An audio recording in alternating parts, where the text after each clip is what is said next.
Hello. Hello, African American theater class. Can you hear me? Hello, good morning. Hello, Good morning, Nathan. How are you? Fine, thank you, and you? I'm well by grace. Christabel, are you there?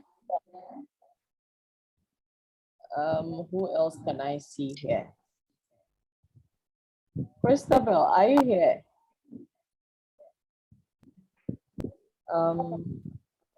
Yes. Are you there by yourself or you are with Dagna? Hello, Christabel. Christabel, are you with Dagna? Hello, I can't hear you.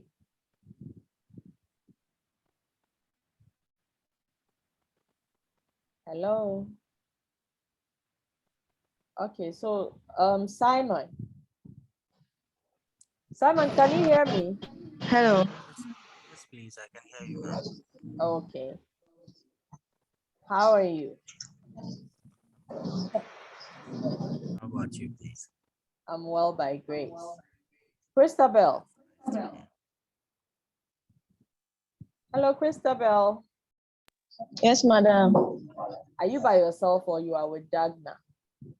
No, please, I'm alone. Dagna, I think Dagna is in her room. So she'll be joining. Do you? Yes, please. Okay. All right. Welcome back Thank to you. African American Theater. Today we are discussing the movie you have watched for colored girls who have considered suicide. It is a very exciting story, and it is also one that is very sad. What is exciting about it is how it reveals all these diverse experiences of colored women or Black females living in America. And also how, even though their stories are diverse, they also speak to the same issues. And so that's what actually makes this story very special to me. I love reading the play and I love watching the movie. Did any of you read the play or you just stuck to the film?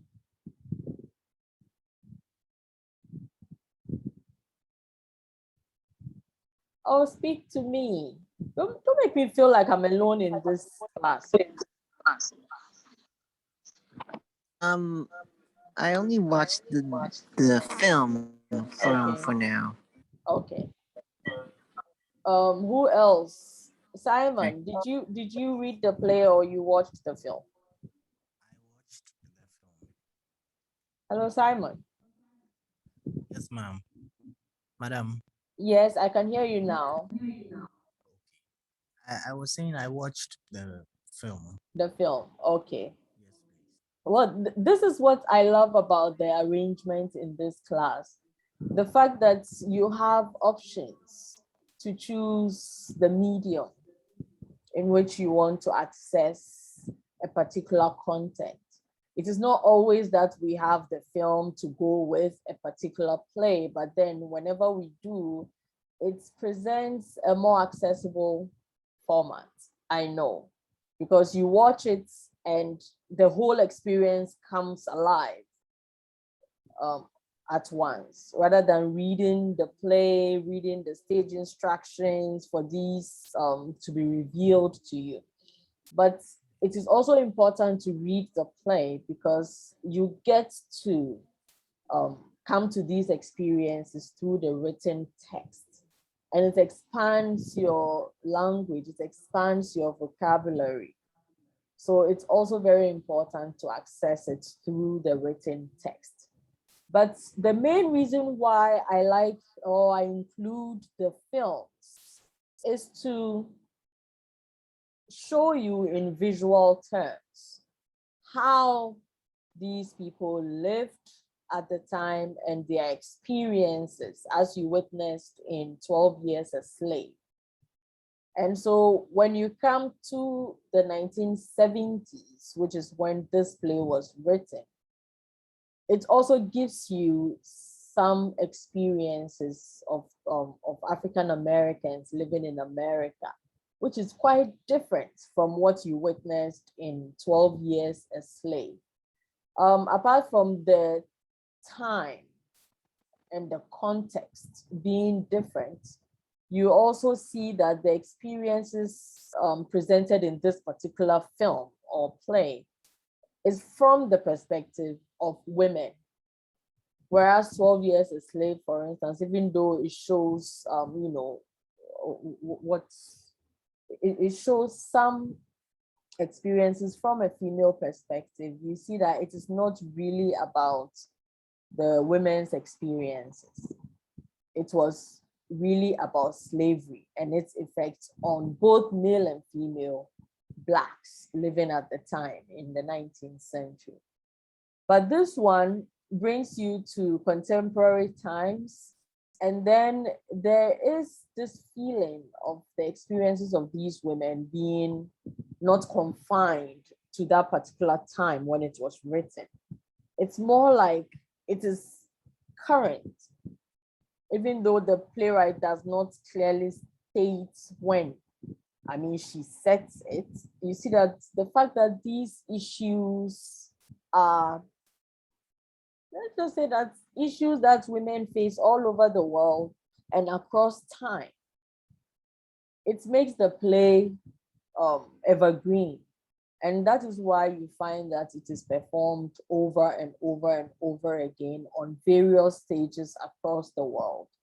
And so that's what makes this story so powerful. The fact that she picked this story from her own, this story from her own experiences, as well as the experiences of other women who have suffered all forms of oppression in the hands of their men and in the hands of the larger society they live in. And that's why I like to capture our discussion on this play in terms of the dual oppression of being Black and a female in America. Because women, as we know, have actually suffered oppression for centuries because of patriarchy. And so when you think about racism, adding on to that patriarchal oppression, you get that double or dual oppression that's African American or colored women suffer in America. And so I can't wait to go into these discussions with you. But before we begin, I'm wondering why, I think it's only Christabel who has submitted her review of 12 Years a Slave. Why is that? Because for the films, you are supposed to submit a written review. And when I went through the Sakai page, I think I only found Christabel's own. Let me just be sure. Was it Christabel? Yeah, it was Christabel. Only Christabel has submitted a review of 12 Years a Slave. If you know you haven't, you should submit a review of it. And the reason why I want you to do that is because I want you to have watched the movie and then have your own views about what the movie means to you, what it is all about, what it means to you, and how it adds to your understanding of the African American history and experience. It's really important. If you haven't done so, do that and submit your work. And so for this particular play and film that you have watched, which we'll be discussing right now, you need to provide a review for that as well. It's only the plays that you are supposed to submit a monologue for, or I mean a dramatization if you have somebody to do it with. But so far, what I have received are monologues. And the last one I've received is from Simon. Simon, you submitted your monologue for Rachel. What about A Raisin in the Sun. I haven't seen your submission on A Raisin in the Sun. Simon. Yes, madam. Please, I was having issues with my phone. I just replaced it, so I sent the submission for Rachel Um, just yesterday. So I'll send it to today. so you are working on it. Yes. Okay, that's fine.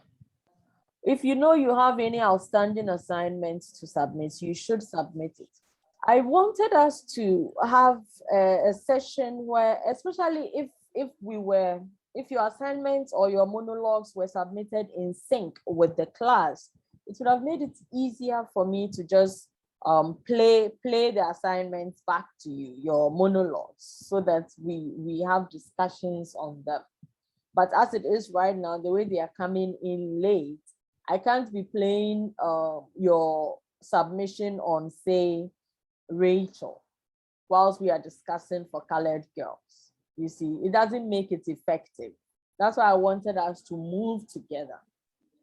If you submitted what we are supposed to be discussing today, then we can base your submission on the discussions, and then it will make it more lively and more in sync with what we are doing. Anyway, I don't know if I told you this at the beginning of the class. The fact that what you'll be producing at the end of the semester is an essay by way of your exam. I mentioned that already, right?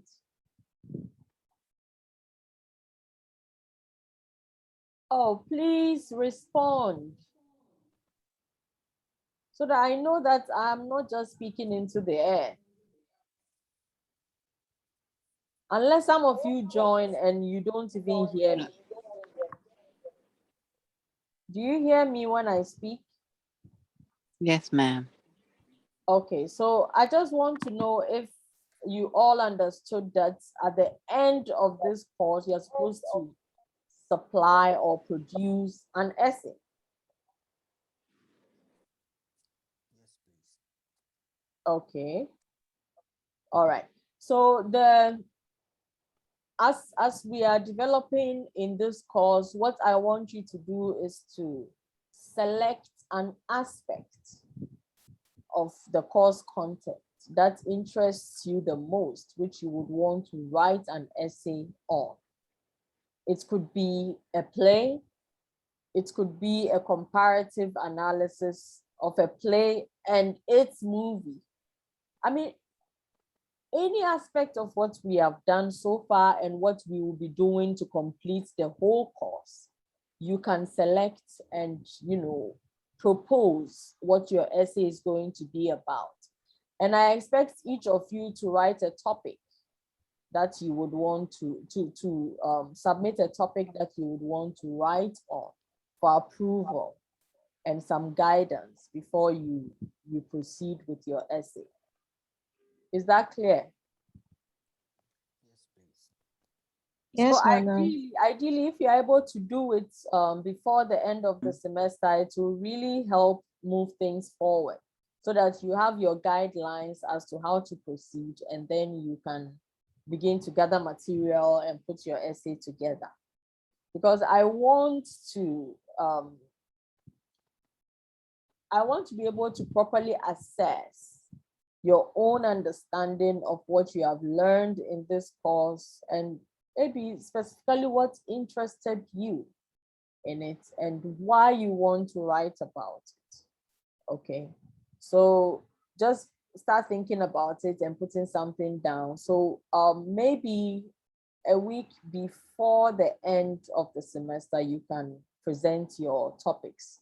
You can, during a lecture like this, you can submit your topics and then we'll discuss them. And then you can move ahead and begin to write. Okay. Okay. All right. All right. So like I mentioned already, today we are looking at Ntozake Shange's For Colored Girls Who Have Considered Suicide When the Rainbow Is Enough. So the playwright was born on the 18th of October in 1948, and she was named Paulette Williams. but she later changed her name to Ntozake Shange as an act of protest against her Western roots. And so that name is actually a Zulu name. So Ntozake means she who comes with her own thing. And Shange means she who walks like a lion. And so this is her own way of naming herself so that she can determine who she is and define who she is for herself. And remember, at the beginning of the course, I spoke about self-identification, self-definition as a main aim in the whole Harlem Renaissance. And I read you a poem from Langston Hughes, which talks about somebody rising up someday to talk about me, Black and beautiful. And I reckon that person would be me, myself. That self-definition is very important to a people whose sense of identity has been battered over centuries. And so it was really important for this woman to have changed her name, as did several post-colonial African writers. When you think about somebody like Kobina Sechi, for instance, he changed his name to Kobina Sechi from an English name. And then you have somebody like Kofi Awuno also changing his name from an English name to Kofi Awuno. So all of these things are ways of rejecting the colonial legacy or the legacy of slavery that defined them as other, the kind of identity that they could no longer identify with because it is not accurate and it served to make them feel like they are less than human.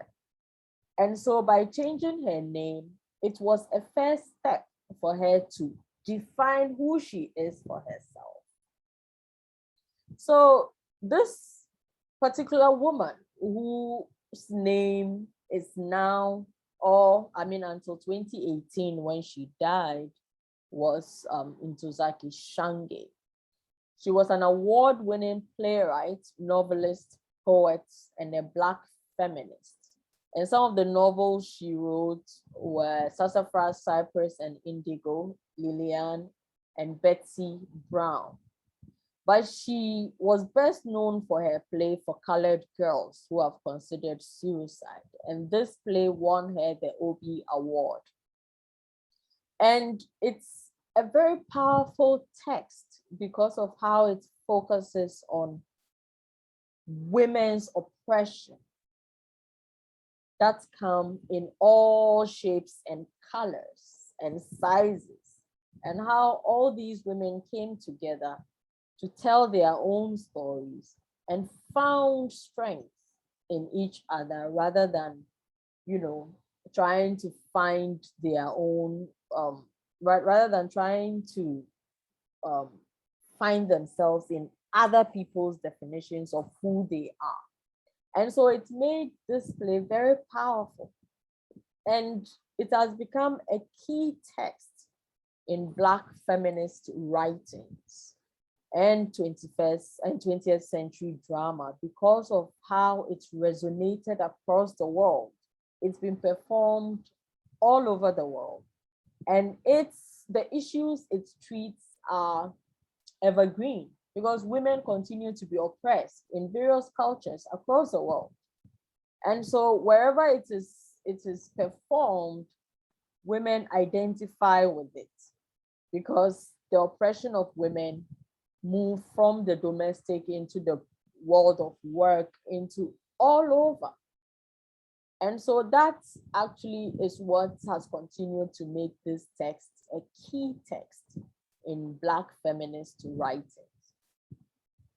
Like I mentioned before, Ntozake Shange died in October 2018, just about how many years ago?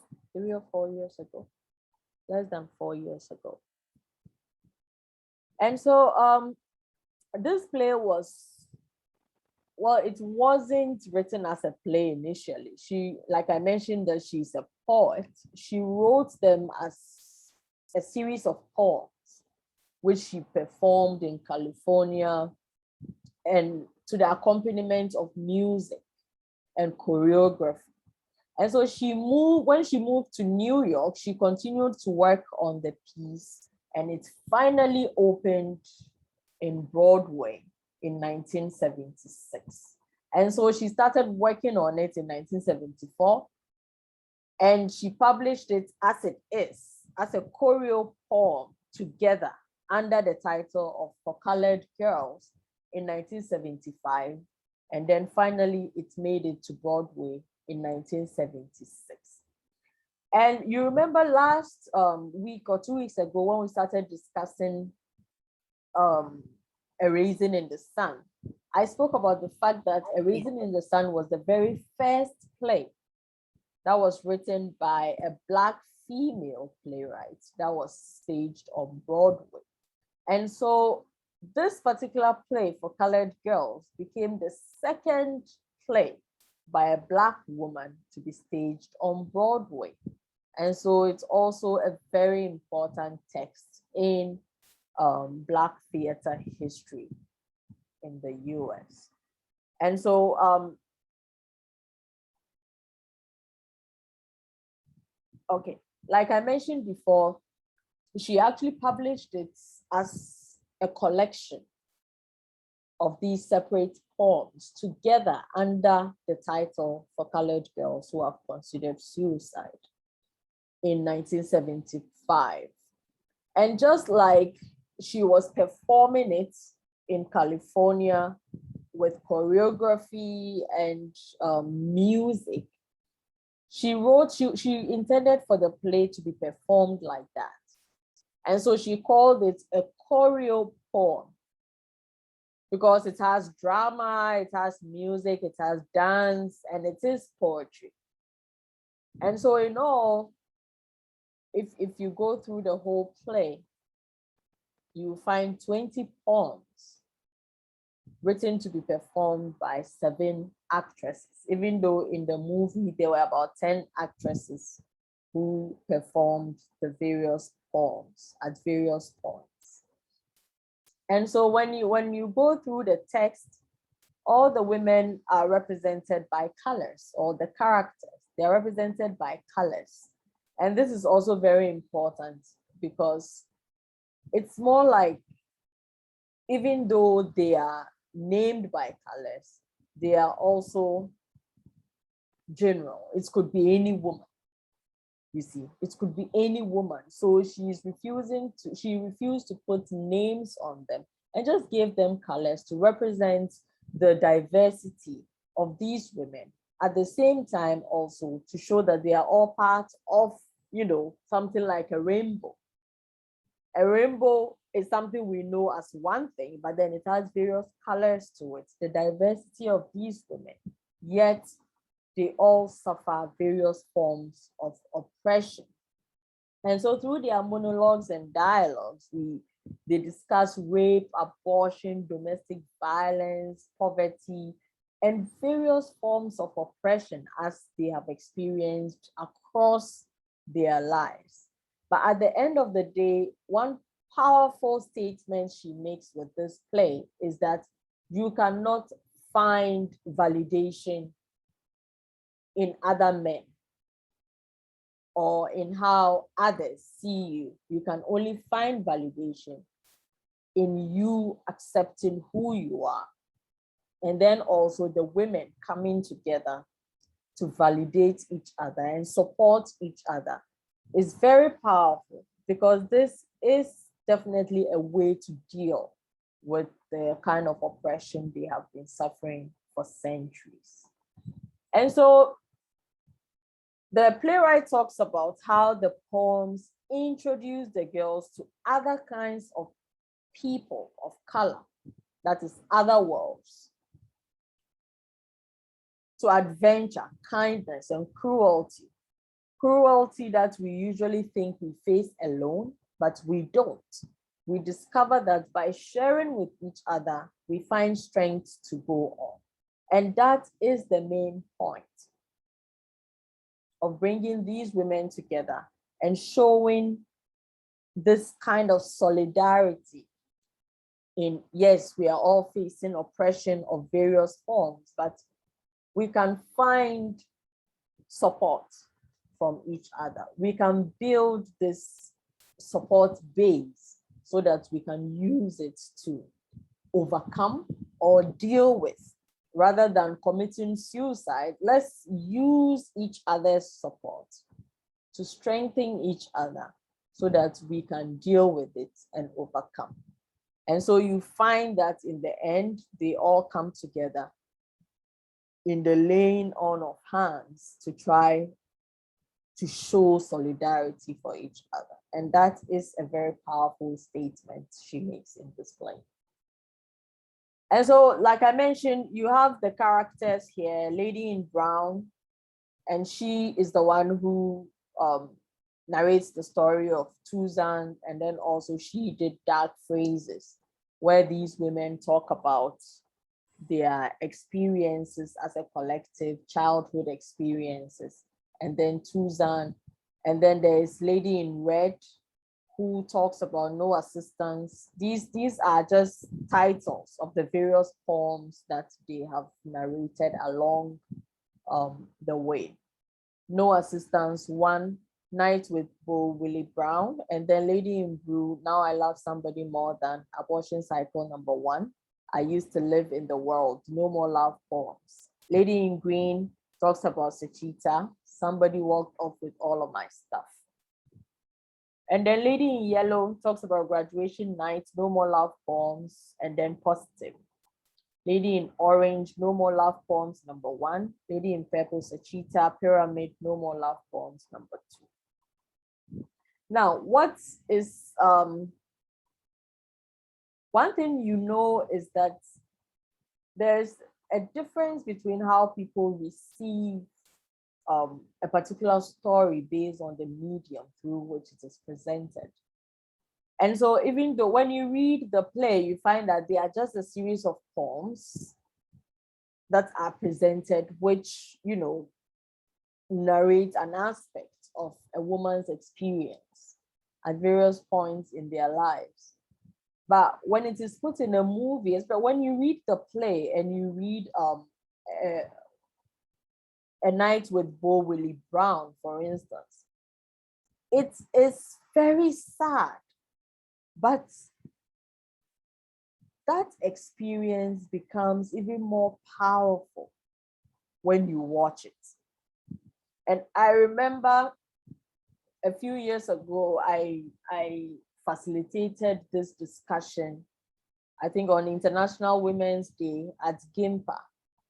And we watched For Colored Girls about the experiences of these women and all that. And I remember there were so many people who just could not, including myself, could not watch A Night with Bo Willie Brown without crying because of what he did to the children. It is a devastating scene. It is different when you read it, but when you watch it, it makes it all the more vivid.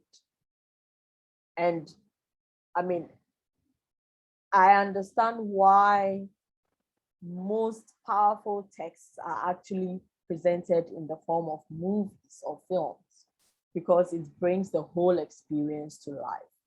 You get to see these women beyond what you are able to imagine. Others imagine them in certain ways based on their understanding of the culture. And most of these directors, somebody like Tyler Perry is African American. And these actresses and actors are African Americans, and they know these experiences, they have experienced them. And so when they are portraying them, they do it like the way an African American would. And so it brings the whole experience to life for you. And so that is why I always encourage that if there's a movie, you watch that as well, so that we are not African Americans, but then through these movies we get to see with all our senses, well, minus touch, but then you are able to, see, hear them, and even feel the way they feel based on the way they portray their emotions through the movie.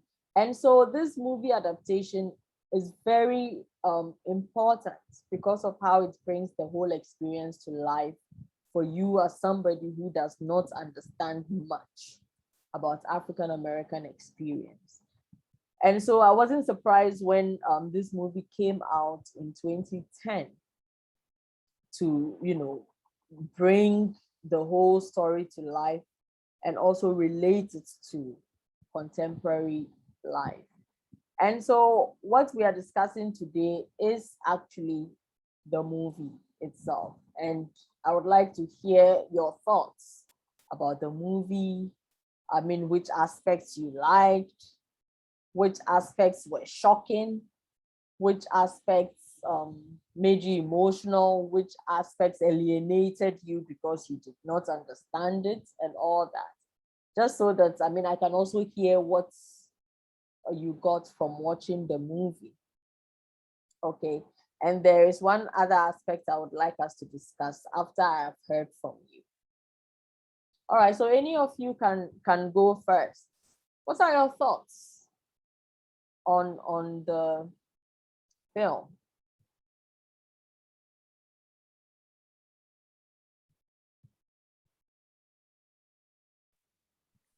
Hello. What are your thoughts on the film?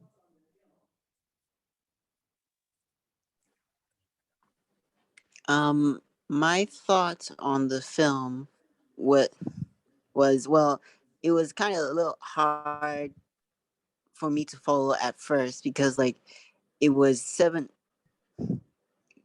stories I had to follow individually. Yeah. It it was a little tricky, but I still enjoyed and I understood the characters' pain. Okay. All right. So the way it was presented, not in a narrative style, but it's more like episodes, a series of episodes involving different women. And then there are certain portions where you find them together, and then finally they are together. It all came together for you by the end of it. Hello, Nathan. At the beginning, is it because of the episodic way in which it was presented?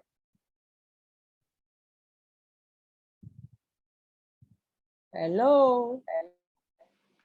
Yeah, sorry. Can you repeat the question? Yes, I was asking if it's because of the episodic way in which it was presented at the beginning. That's what's Yeah.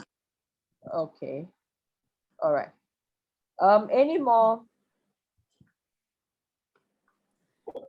And Yes, Christabel. yeah, okay. So for me, it was when I realized Alice and her children were victim, and her child, her first child were victims of abuse. Alice said that she was abused by her father.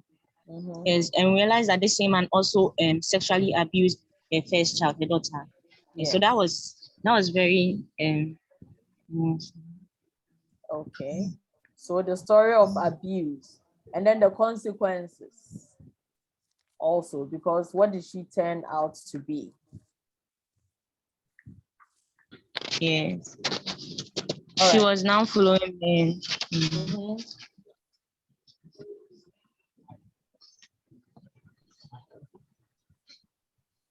Yes. Who else? Hello, Simon. Yes, ma'am. I also at first didn't really understand the play, but later on, or with today's class, finding out that it it was made up from a couple of poems that were written down already.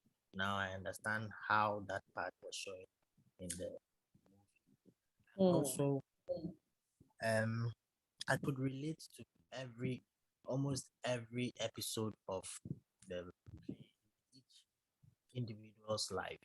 Um I now also understand I didn't really get to take note of their names, but I can represent them by their colors now. Mm. For example, the lady in red, she was this high class lady with a man or her husband.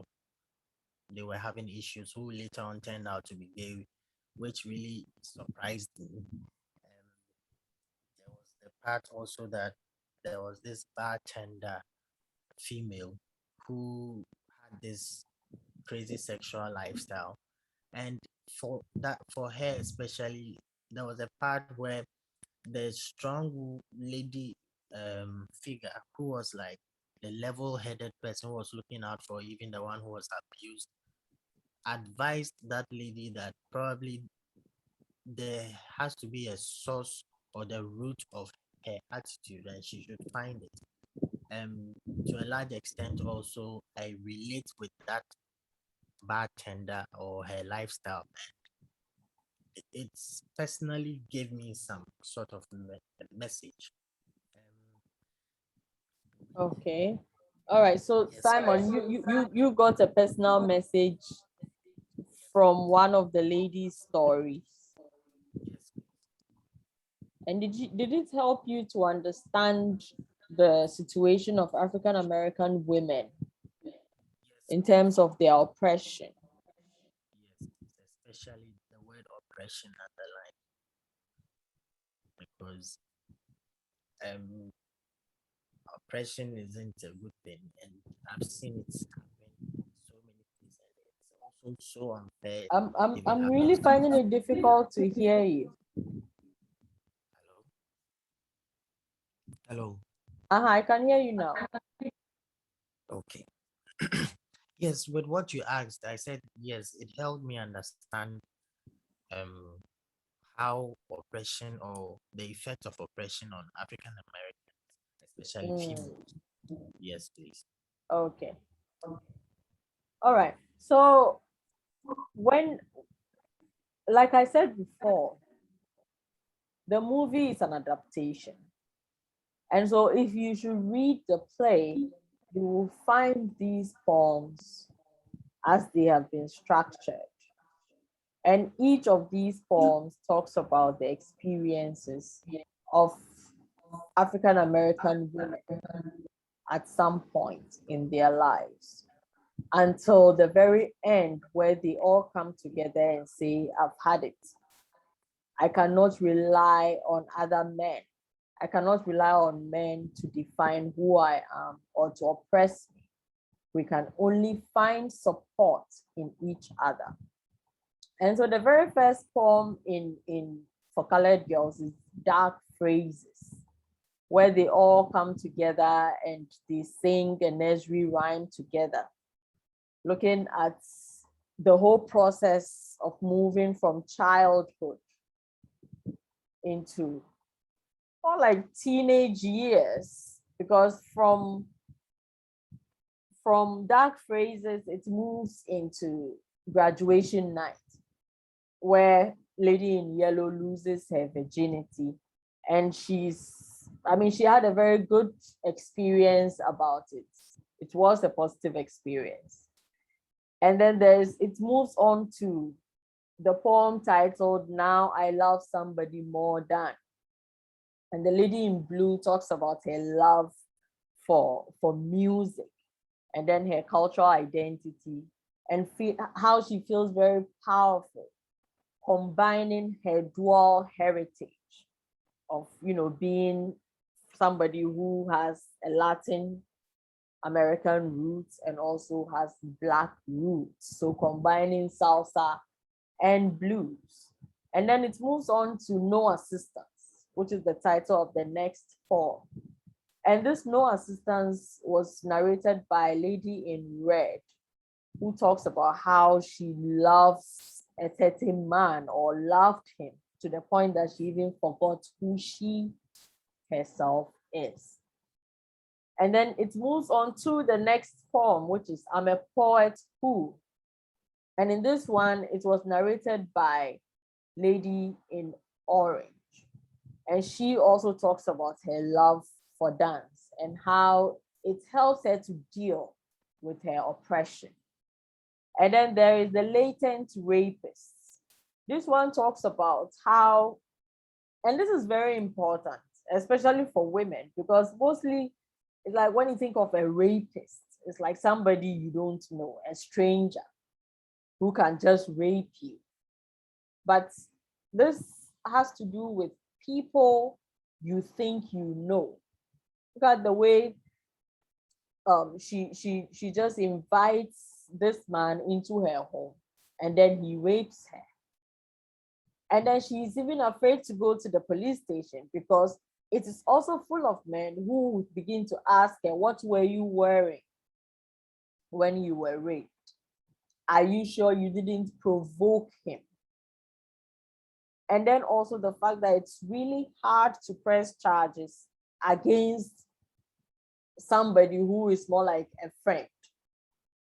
Because when you go, the person, you considered the person a friend, and then you invited the person in. And so it becomes very hard to prove whether the person raped you or not. Are you sure it wasn't, something you consented to and then later changed your mind? All of these things are things that African American women have faced. And so Lady in Orange talks about it in Latent Rapists. And then it moves on to abortion cycle number 1, where Lady in Blue describes undergoing abortion, reliving the physical pain and then the shame and the fact that she's isolated, made to feel like it's like she's responsible for it all. Meanwhile, she didn't do it to herself. But women have to suffer this even though the pregnancy did not come about as a result of she doing something on her own. The men are totally left out of it, and the woman is made to suffer the shame of it all. And then there's Sachita. And Lady in Purple shares the story of Sachita, who also has a dual heritage. And she's somebody who is described as a goddess. She's so beautiful. And then it's still within that, they narrate the story of Ntozake, who is the Haitian revolutionary, and how she finds a lot of strength in his exploits and all that. And then she discovers a little boy who claims to be Ntozake and all that. Now, all these poems, especially with this particular one, Ntozake, tries to connect the Black female to her heritage and how she can find strength in her heritage and in certain revolutionary actions taken by people who have lived within the heritage they can identify with, rather than what they find themselves in within the US. And then the next poem is One. And the lady in red talks about an attractive woman who does whatever it is she wanted. She invites men into her home or into her apartment, and she looks very beautiful every evening. But at the end of the day, when she finishes and she washes all the makeup off, she feels very dirty. She feels like trash, and she cries herself to sleep. It is all about trying to put your self-worth in how others define you. And so in chasing after all of that, she was losing herself in the process. And then in the next poem, which is I Used to Live in the World, Lady in Blue describes her isolation and how she lives in Harlem, for instance, without experiencing the world outside of New York and all that, and how she longs to experience the world outside of her 6 blocks that she lives in. And then from after that poem, it moves on to Pyramid, about 3 women, friends, in fact, who fall in love with the same man. And it's like choosing by falling in love with the same man, it's like it's forcing them to turn against each other. But at the end of the day, they find that he is the problem because they find him in the hands of another woman. And so they console each other and, asking themselves why they allow themselves to be fooled by this dishonest man. And then in No More Love Poems, number 1, the lady in orange also describes how her man treated her very terribly.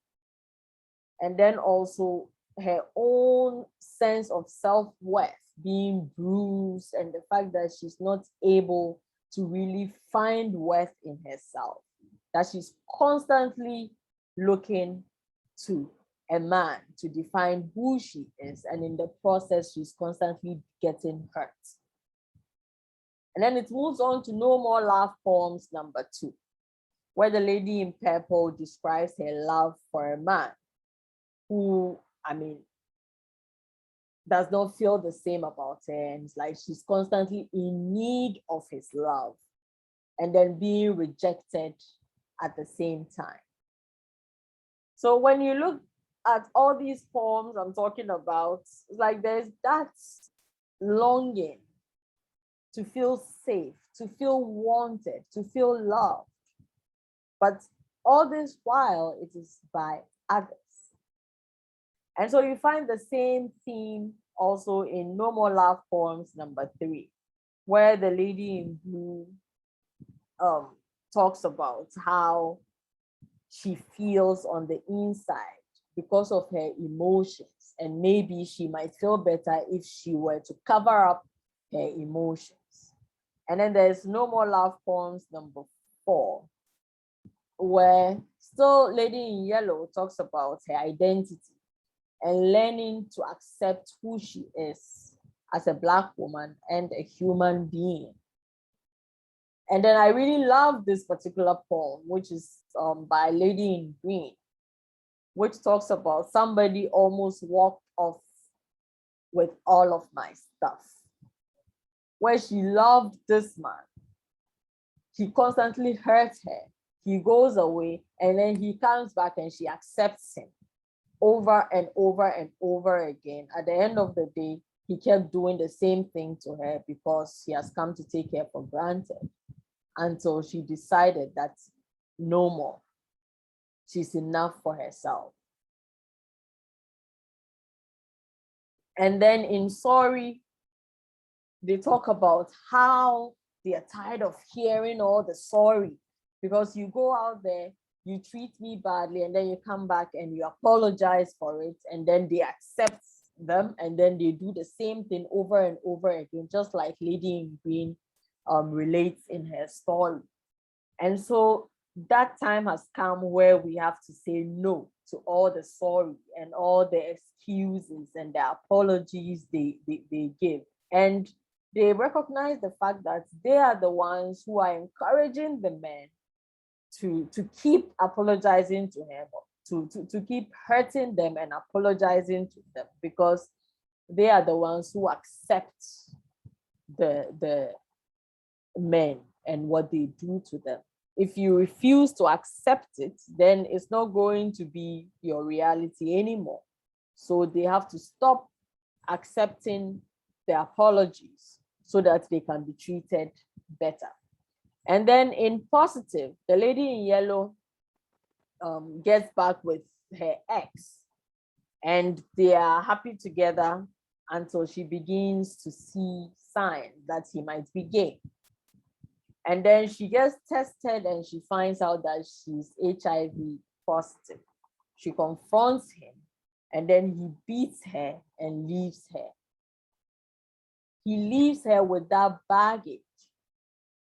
He is the one who has infected her with HIV.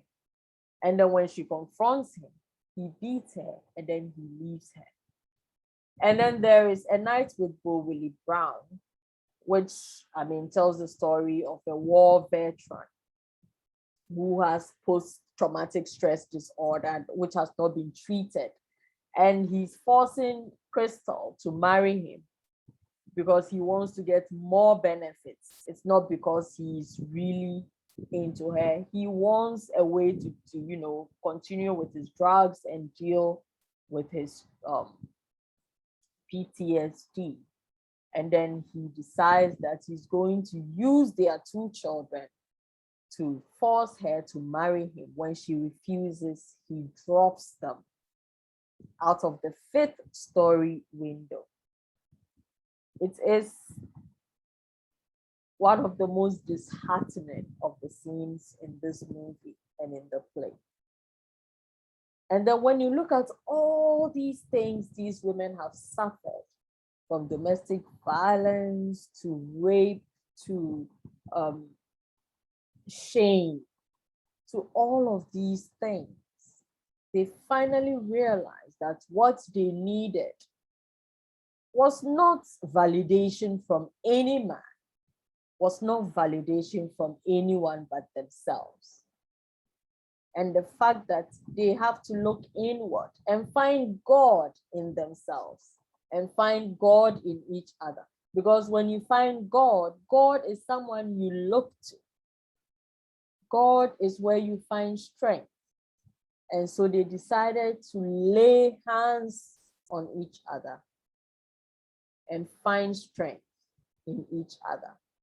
And so they have decided that they are no longer going to rely on the people who hurt them the most for validation. They are going to validate each other, support each other. And that is the only way out of the predicament they find themselves in. Because apart from that, the only other option available to them is suicide. Because think about Crystal, for instance, with what has happened right before her eyes. She could do anything to herself.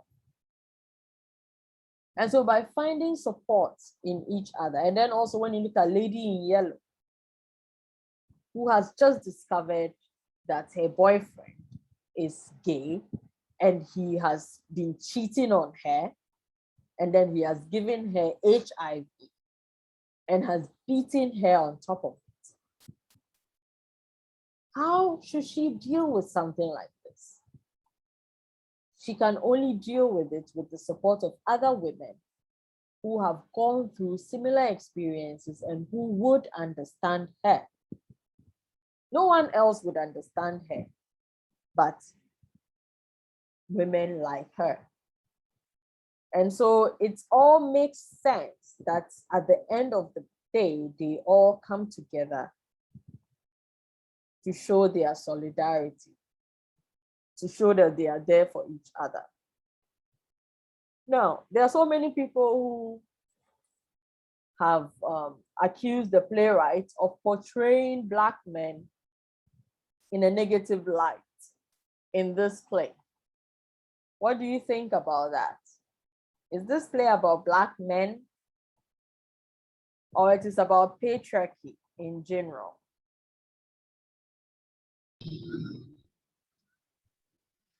Madam. Yes, Christabel. Yeah, I think the playwright wanted to show male dominance in society, not necessarily putting men as Black, but then bring out the fact that in most Black American societies or in societies like what we see in the play, the men dominate, and they dominate over the women most of the time. Okay. All right. So I mean that's a good point there. Because of course she's talking about patriarchy, male dominance, and oppression in general. But then the fact that the perpetrators in this particular instance are all Black men is what is actually bringing about this accusation. But the whole point is that it is not about Black men. It is not about Black men, it is about Black women. And mostly the perpetrators are Black men. She's not targeting Black men per se, but patriarchy in general. And so when you look at it, women are universally oppressed in various cultures and all that. Because when you think about it, African American women all mostly find themselves with African American men, you see. And so you definitely find that the perpetrators are African American men, but they are also victims. The African American men themselves are victims of that same society. And so when they get it from the white system that oppresses them, they come home and oppress their wives who are already suffering from that same oppressive regime. And so the women suffer it twice. They receive oppression from the racist society they live in, and they receive oppression from the gendered society they live in. And so where men dominate. And so it becomes a double kind of oppression. And so by even showing that Bo Willie was a veteran, it tells you that she's acknowledging the fact that there are causes to why he is the way he is. She didn't just present him as a man who is just heartless and ruthless and decided to do that to Crystal and his two children. There is a cause. So there is even a certain kind of sympathy that she extends to Bo Willie, even in showing the horrible thing he did. It is she portrays him as an unstable man because of the post-traumatic stress disorder, which has not been dealt with. And at some point, Crystal was encouraging him to go back and seek help. And these people have seen the effects of war, especially those who go and fight war and come back. They are never the same. How do you release such a human being into society without properly rehabilitating him and expecting him to live a normal life? Meanwhile, the white counterparts will not be treated the same. It is the same issue in August Wilson's Fences, where Gabriel is left with a metal plate in his head walking about. Instead of being confined in an asylum and treated very well, he's left to walk about like a mad person. So all of these have racial and racist undertones to it. But the main focus of this play is how African American women suffer it twice. Whereas the men are suffering from the racist regime within their society, the women are suffering it twice because they are having to deal with racism in the larger society as they go about their business every day. And then they come home, they have another form of oppression in the form of domestic violence and in the form of gender-based oppression all over, and rape and exclusions of various kinds. And so this play actually does very well in showing the plight of African American women and as Blacks living in America. And so at the end of it all, the laying on of hands is a very important aspect of this play because it shows you that there's no help from anywhere. Help comes from their collective solidarity in each other and support that they give to each other, because they are the only ones who can understand what it is that they are facing. a white woman will not be able to understand what it is that these Black women are facing, even if there are certain things that could happen to Black women and white women, like domestic violence, like rape, and all that. It could. But white women do not have to deal with racism in addition to all of that.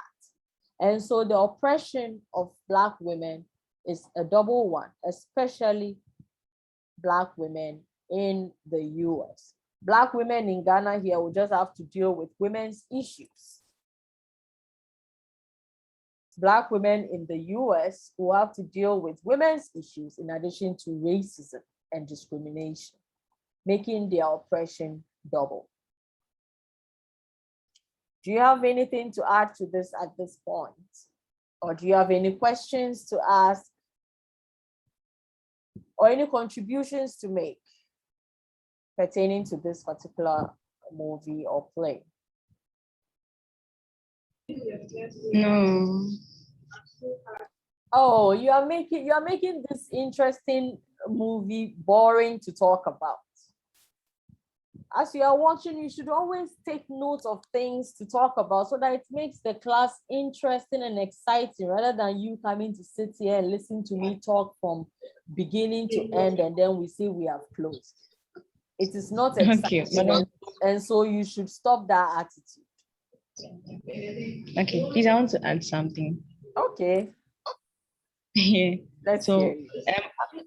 at first, Joe, the successful woman, was unwilling to give to Anita the money for what she wanted to use it for.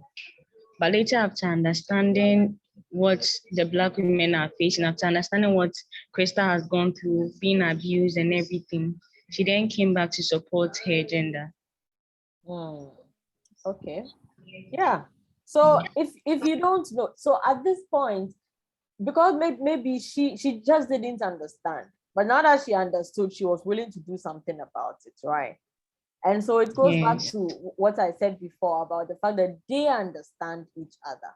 And so if you understand something, it's easier for you to support other women going through something like that. So that's an important point to add. Anybody else to add something? Yeah, you see, sometimes, like, when I'm watching movies, or like when I finish a film, sometimes I always go online to check, like, what usually the critics say about it. Okay. When I sorry, hold on, there's a plane passing by. Okay.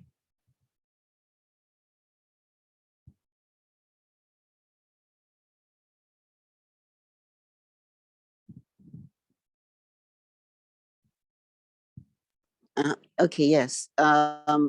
So according to the reviews, while the audience is above 70%, most critics gave it a negative review.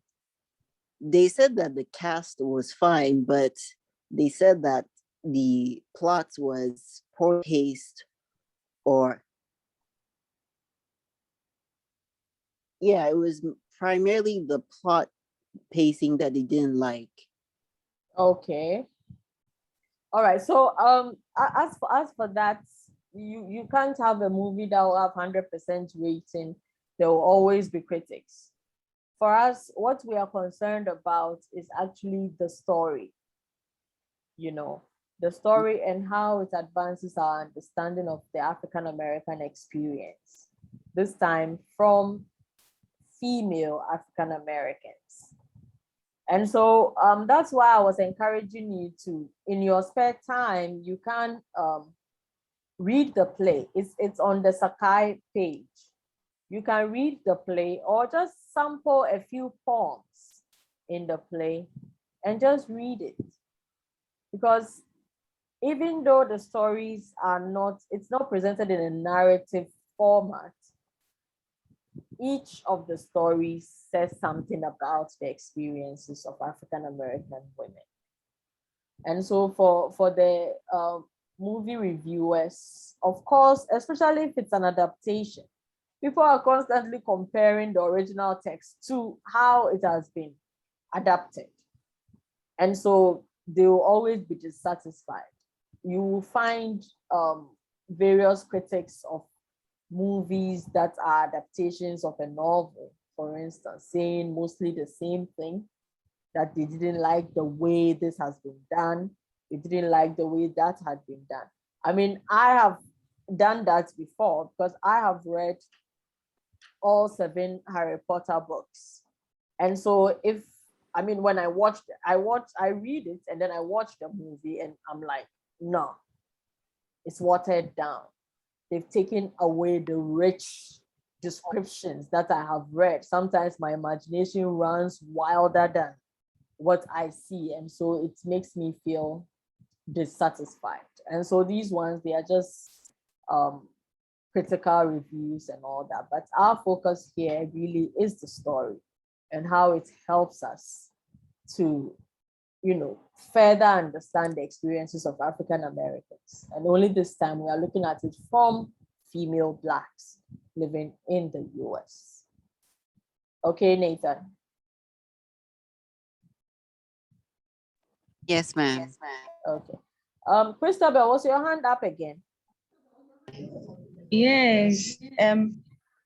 About I don't know why Alice when her last daughter came back home, she tried praying for her, and I think she poured hot oil on her. I didn't really get her reason behind that.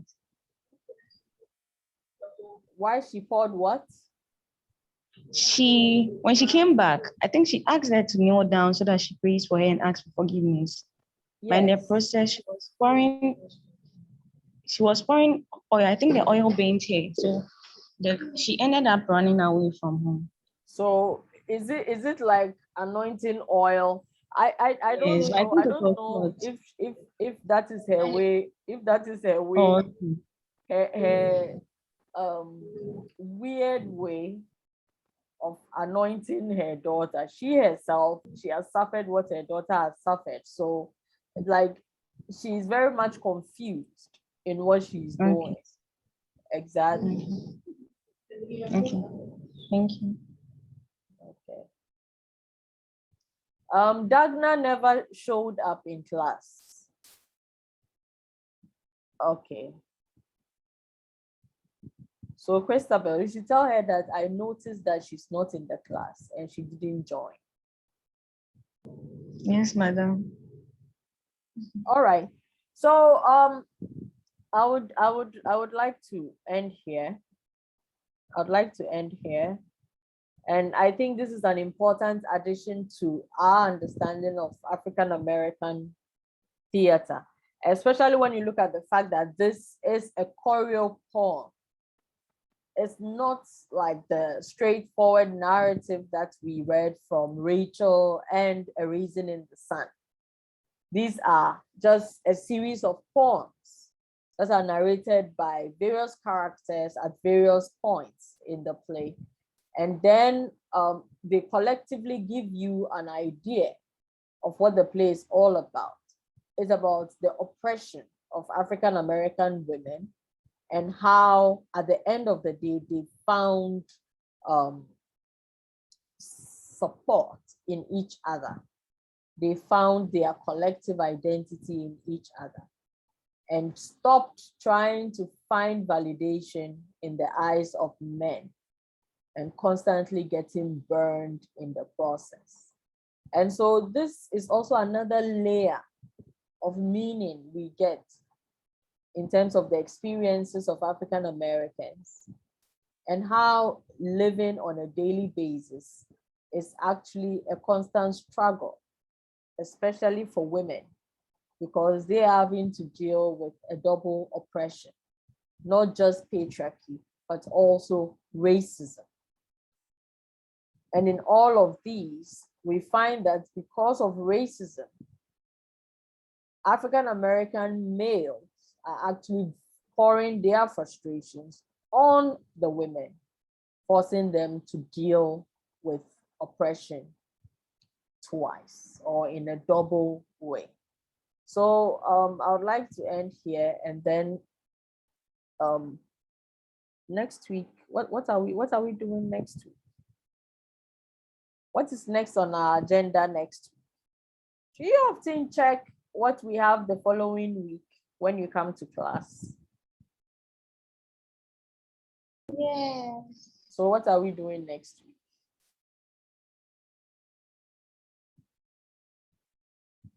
Yes. What are we doing next week?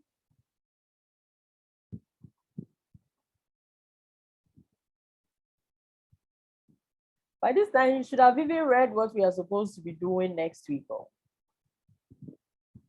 And nobody is speaking. Hello. Hello, madam. Hello. Hello. Nobody is Yes, speaking. madam. What are we doing next week? Don't I hear you? We are yet finding out. You are I now saw it, finding but out, then I meaning forgot. that you haven't read.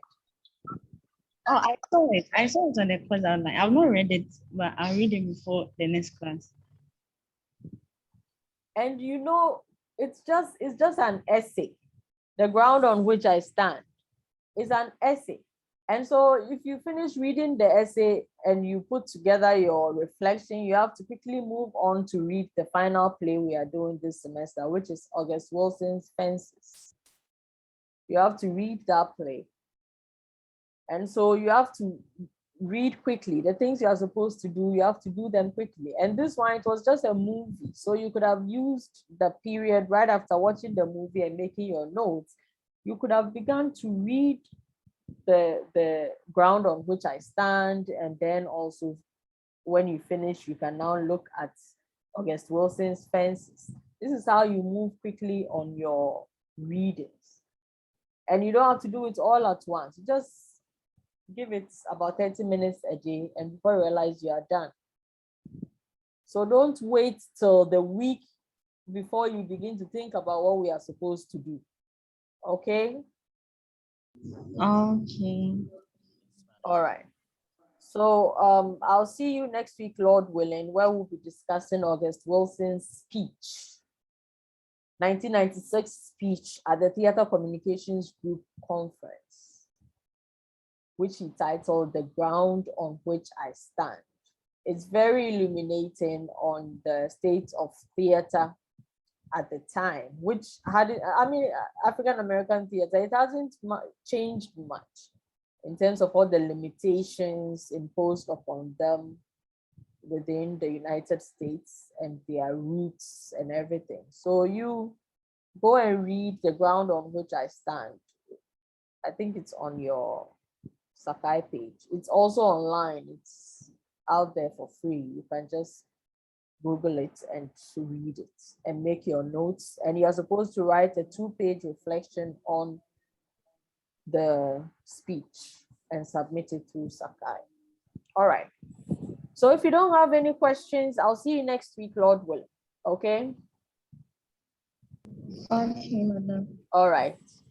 Bye-bye. Bye. Goodbye.